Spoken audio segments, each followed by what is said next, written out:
All right, just a quick results video from my glaze demonstrations. So this is the tray with the drips on the outside. See how beautifully it pulled, just understanding the nature of that glaze. So where it's flat, it wants to build up and be thicker. That's why the walls on the inside and the outside look like a thinner application. So that's one example. Turned out gorgeous. This is the underglaze underneath the glaze, and this is where they overlapped, how that created a nice design. These are the commercial glazes on the outside with the in-house glazes on the inside and about halfway on the outside. Oops.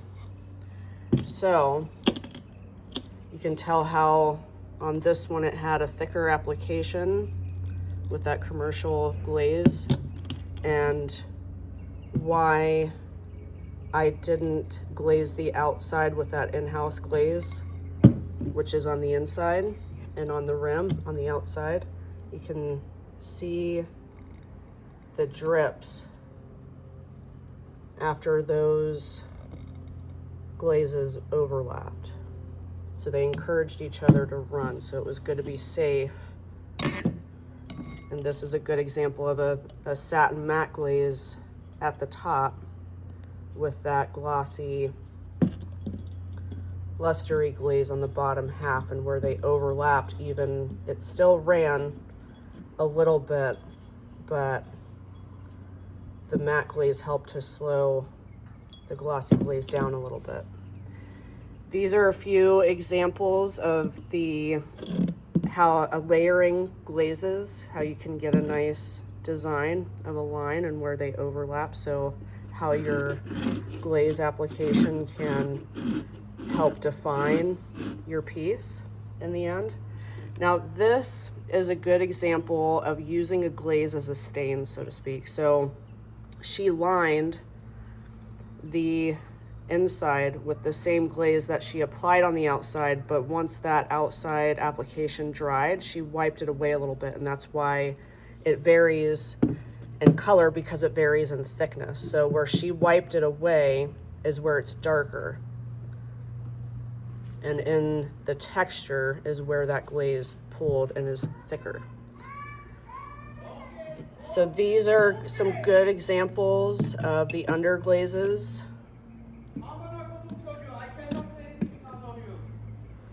and being painterly with them, and then covering them with a clear glaze, which is food safe. This is a good example of using your clay body in conjunction with your glaze application to define the finished result of that piece. So you don't have to glaze all the way down to the bottom. This is a single glaze on the outside dipped, and that line where they didn't glaze creates a nice contrast and design element.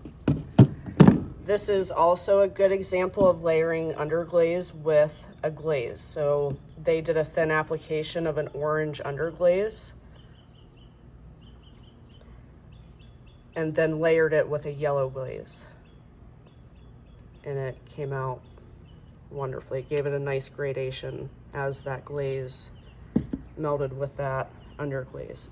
Now this is a really good example of how you can use tape as a resist when you're glazing. So she applied stripes of tape all along her piece and then poured the inside and dipped the outside. And that tape resisted the glaze, but she had to peel that tape off once the glaze dried. And then of course wipe the bottom, so on and so forth.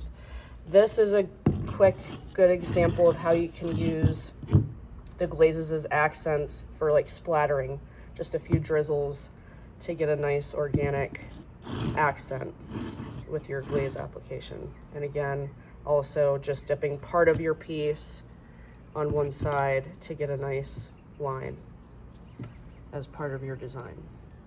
All right. This is a good example of underglaze with sgraffito, which is a carving technique to create drawings and lines, other types of design work. And then he put a food safe glaze over it. So